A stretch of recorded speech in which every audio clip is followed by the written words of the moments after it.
গত কয়েকদিন আগে আজাদ বাবলুর একটা ড্রাইভারকে গলা কাটা গাড়ি ছিনতাই করে নিয়ে চলে গেছে। রানিং গাড়ি মনে করেন যে তিরপল কাটে মাল বের করলে আমার তিরপল কাটা 8 বস্তা মরিচ নামাইলেছে।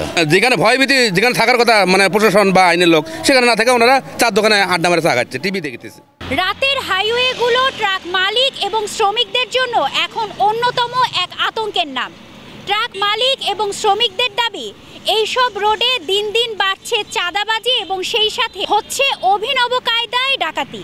ট্রাক মালিক এবং শ্রমিকদের অভিযোগ, এই সকল রোডে নেই পর্যাপ্ত নিরাপত্তা ব্যবস্থা এবং আইন শৃঙ্খলা বাহিনী। এর নেপথ্যেই বা কি? দায়িত্বপ্রাপ্ত কর্মকর্তাদের উদাসীনতা নাকি অন্য কিছু? সেটি নিয়েই আমাদের আজকের এই প্রতিবেদন। রাতের হাইওয়েতে ডাকাতির আতঙ্ক যেন দিন দিন বেড়েই চলেছে। একই সাথে হাইওয়েগুলোতে চাঁদাবাজির অভিযোগও দীর্ঘদিনের। এখন সেই সাথে যুক্ত হয়েছে অভিনব উপায়ে ডাকাতি। খোঁজ নিয়ে জানা যায়, রাতের হাইওয়েগুলোতে এখন অভিনব কায়দায় ডাকাতি হচ্ছে। রাস্তায় গাছ ফেলে কিংবা মোটরসাইকেল থেকে চলন্ত ট্রাকের পেছনে ঝাঁপ দিয়ে ট্রাকে উঠছে এই ডাকাত চক্র।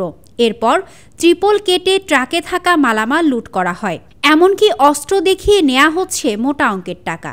রানিং গাড়ি মনে করেন যে তিরপল কাটে মাল বের করলে ড্রাইভার তো খালি চালাচ্ছে, তখন তার পিছন দিকে সম্ভব না। ঘটনা হচ্ছে আপনার 8-12টা একটার পরে মনে করেন গাছ কাটে টাকা পয়সা করে নেয়।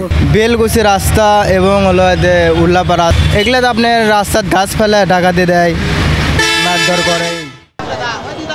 বিশেষ করে সিরাজগঞ্জে তারাস সড়কে প্রতিনিয়তই ঘটছে এমন অনাকাঙ্ক্ষিত ঘটনা। এছাড়াও নাটোর রোড সিংড়া থেকে পাবনা পর্যন্ত বিশাল এই এলাকায় রয়েছে ডাকাতির আতঙ্ক। ডাকাতির শিকার হওয়া এক ভুক্তভোগী জানান, নাটোর রোড দিয়ে যাবার সময় তার ট্রাক থেকে ট্রিপল কেটে 8 বস্তা মরিচ লুট করে নেওয়া হয়। এজন্য জরিমানাও গুনতে হয়েছে তাকে। সামনে যে মোটরসাইকেল চালাচ্ছে মাঝখানের জন্য ওর ঘাড়ের উপর পা দিয়ে লাভ জাম্পিং করে লোড গাড়ির উপরে রানিং গাড়ির উপরে ওঠে, ওটা তিরপল কাটে ওরা মরিচ বের করে। এটা নাটোর রোড আর হচ্ছে পাবনার রোড, এই 2 রোডে বেশি হয়। ওখান থেকে মনে করেন যে আমার 8 বস্তা মরিচ নামাইলেছে রানিংয়ে। এই যে 80,000 টাকা কদিন আগেই দিল একটা ড্রাইভার, গাড়ি বেচে টাকা দিয়ে দিচ্ছে। গাড়ি বেচে টাকা দিচ্ছে একজন, আবার কি করবে, জরিমানা দিতে হবে।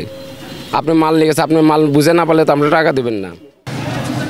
অন্যান্য ট্রাক চালকদের সাথে কথা বলে জানা যায়, এককভাবে নয় বরং এসব ডাকাতির ঘটনা ঘটানো হচ্ছে দলবদ্ধভাবে। গত কয়েকদিন আগে আজাদ বাবলুর একটা ড্রাইভারকে গলা কাটা গাড়ি ছিনতাই করে নিয়ে চলে গেছে।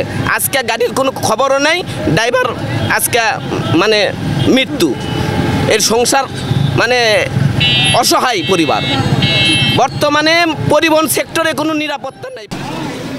ট্রাক চালক ও শ্রমিকদের অভিযোগ, রাতের হাইওয়েগুলোতে থাকে না পর্যাপ্ত আইন শৃঙ্খলা বাহিনী। ডাকাতির পাশাপাশি কিছু পুলিশের হয়রানির কথাও জানান তারা। টল পুলিশ খুব কম দেখা যায়, আর যেটুকু দেখা যায় আসে এখন গাড়ির সিগন্যাল দিয়ে 10-20 টাকা করে চাঁদা লিয়ে চলে যায়। পুলিশ দেখা যায় খুবই কম, সীমিত, নাই বলতেই চলে, খুবই সীমিত। হয়তো যে জায়গাত ভয় সে জায়গাত নাই, দেখবেন যে বাজারে আপনি যাই দেখবেন যে বসে আছে। হয়রানি মনে করেন যে কাগজ ঠিক থাকলেও কাগজ পয়সা চাঁদা এলে আছে, এলে বন্ধ হয়নি। আগে যা ছিল এখনো ওই অবস্থায় আছে, এখন একটু লোক আছে বেলায় কিনিলাই। কোনো পুলিশ নেই রাস্তায়, কোনো পুলিশ নেই। পুলিশ আছে মাঝে মাঝে কাগজপাতি দেখার নামে হয়রানি চাঁদাবাজি শুরু করছে। যেখানে ভয়ভীতি যেখানে থাকার কথা মানে প্রশাসন বা আইনের লোক সেখানে না থাকে ওনারা চার দোকানে আড্ডা মারে চা খাচ্ছে, টিভি দেখতেছে। 1 সপ্তাহ আগে আমি ঠাকুরগাঁ গেলাম। আমি ঠাকুরগাঁ যাতে দিনাজপুর শহর মানে পার মানে কোচিং করতে মানে পার হতে শহরের আগে 2 দিন সার্জন ধরলো, শহর পাড়ায় 2 দিন ধরলো, কিন্তু আমাকে 2 জায়গায় কাগজ ওকে দেখে ছেড়ে দিল। কিন্তু আর বাকি যে জায়গাগুলো এগুলো আমাকে অনেক হয়রানি করলো। পরে বললো যে 1 প্যাকেট ব্যঞ্জন নিয়ে আসেন, ব্যঞ্জনের ভেতর কিছু নিয়ে আসেন। পরে আমি 1 প্যাকেট ব্যঞ্জন দিলাম, 260 টাকা না 240 টাকা, আমার স্মরণ নাই। ওর মধ্যে আর কিছু টাকা দিলাম, দিয়ে তারপরে ওখান থেকে গেলাম। এছাড়াও এখনও টোল আদায় বন্ধ হয়নি কাহালু, গাবতলী, সোনাতলা, শেরপুর, ধুনুট, কাজীপুর রোডে। এ বিষয়ে বগুড়া ট্রাক পরিবহন ও শ্রমিক ইউনিয়নের সভাপতি রাসেল মণ্ডলের সাথে যোগাযোগ করলেও তিনি কোনো মন্তব্য করেননি।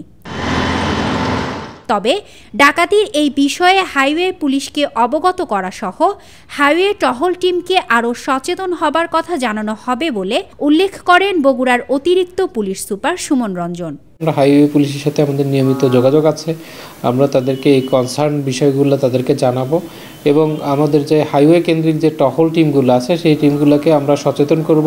আর আমরা শ্রমিক এবং চালক ভাই যারা আছেন তাদের কাছেও আমরা অনুরোধ করব যে রাস্তায় যদি আপনাদের কোনো রকম কোনো অ্যানোমালিস পরিলক্ষিত হয় তাহলে আপনারা আমাদেরকে জানাবেন। যদি কোনো নম্বর যদি না থাকে অ্যাটলিস্ট আপনারা 999 এই জিনিসগুলোকে জানাবেন, অবশ্যই আমাদের পুলিশি সহযোগিতাটা আপনারা পাবেন।